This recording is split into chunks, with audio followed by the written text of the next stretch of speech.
Well, John, that game's moved rapidly forward today. 15 wickets on day one. Yeah, I don't think we necessarily would have seen that coming.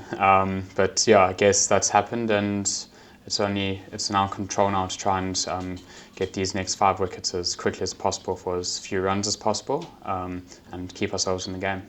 Was it really that sort of wicket? I mean, it looked green to start off with. It looks quite bare at the ends. Yeah, I think there's definitely a bit in there for both fast bowlers and spinners. I don't think necessarily all the wickets that they got were unbelievable balls or things like that. I think they got a bit lucky with some dismissals, and I think we know that. But then again, we didn't get a big enough score necessarily. But it's going to be a bit of a shootout, and we're definitely in it. Yeah, I mean, losing the last 6 wickets for 23 runs obviously doesn't help. But while Liam Dawson and Ben Brown were batting, 61 for the 5th wicket, it didn't look too bad. Exactly, and I think that's the thing. I think if guys can get in, there's runs to be scored. I don't think it's going to be hundreds and massive scores, but I think it's the 50s, the 80s, that type of thing, and just those niggly partnerships which will get on the skin of the bowling side. So I think that's our job to prevent that happening tomorrow morning, and then once we eventually get those 5 wickets, do that to them, hopefully. Yeah, so they're 110 for 5, they trail by 44. You've picked up 3 wickets for 24. How did it feel out there for you? Initially horrendous, to be honest. It wasn't great the first 2 overs or so, but yeah, it's always nice to get some wickets, and that brought a bit of rhythm towards the end. And yeah, just being able to contribute for the team is always a good thing. Was it literally just finding that rhythm? Yeah, as I think every over I bowled, it just got better and better. Ran in a bit harder, was able to hit the crease a bit more momentum, and hit the deck a bit harder. But yeah, it's weird how a spell ebbs and flows like that. After my first over, I was like, oh, here we go again. But no, yeah, it was good fun. Yeah, 2 wickets caught in the slips, Allsop and Clark, followed by Coles. You castled him as well. They're good wickets to get, weren't they? Yeah, it's always nice getting the top order out, particularly like good wickets like a caught behind or bowled, and yeah, guys that you know or played with or against. It's always nice to get one over them.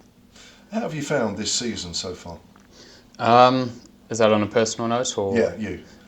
It's been interesting. I wouldn't say it necessarily is how I was planning on it going, to be honest. I wasn't really planning on ending up on loan at the start of the season, but it happened, and it served a really good purpose for me. I really enjoyed my time up at Lancashire. The Lancs team were great. I settled in really well, and they were really good for me, and I found a bit of rhythm up there, got some overs on the belt and got some game time. And then it's nice to be back here. I think it's slowly going in the direction that I would like it to be going. Starting to feel a bit more of my old self, and I think it's a bit noticeable from the side that as well. But yeah, it's been a weird few weeks or few months to what I would have thought it would be. Because, I mean, during the winter you were playing for England out in the West Indies. I mean, can you put your finger on how it changes from, being in that situation to maybe the one you saw or the one you were in right at the start, pre-season almost? Yeah, I don't think it's necessarily a singular thing. I think when I was out at the West Indies, I probably wasn't at my best either. So I think it's just a culmination of not playing a lot of cricket over quite a prolonged period of time. And I lost a lot of rhythm, I lost confidence, all of that type of stuff. And I think throughout the winter, I worked really hard with the Lions group to try and get that back through the Cape Town camp and then the tour to Oz. And I was actually in a really good place at the start of pre-season, and it was basically a week and a half, 2-week period where everything just went south. And reflecting on that, I don't think it was as bad as it necessarily looked. I was going like 8s and 9s, and it almost looked like I didn't know what was going on, but it turned around pretty quickly. And when I went up to Lancs, I was in control of the ball and all of that. But yeah, it's weird to think that I made my England debut probably 6 months ago.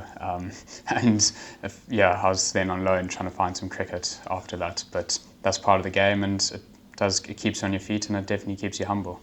Watching you bowl at Warwickshire last week and now here today, you look as though, from a distance anyway, you're pretty much back to where you were and where you want to be. Yeah, exactly. It feels like that. I think after lunch in that second innings at Warwickshire, that's probably the best I've felt. I just ran and tried to hit the deck hard, and I think that's when I am at my best. And I think the T20s are probably coming at a good time for me. It's always a bit simpler for me, just try bowl as fast as I can, and just try get wickets and that hard length. So I think it's all on the up. I'm really happy with where I am, and I've been really happy with where I've been for the last few weeks and months or so. So yeah, I think on a personal note, I'm in quite a good place.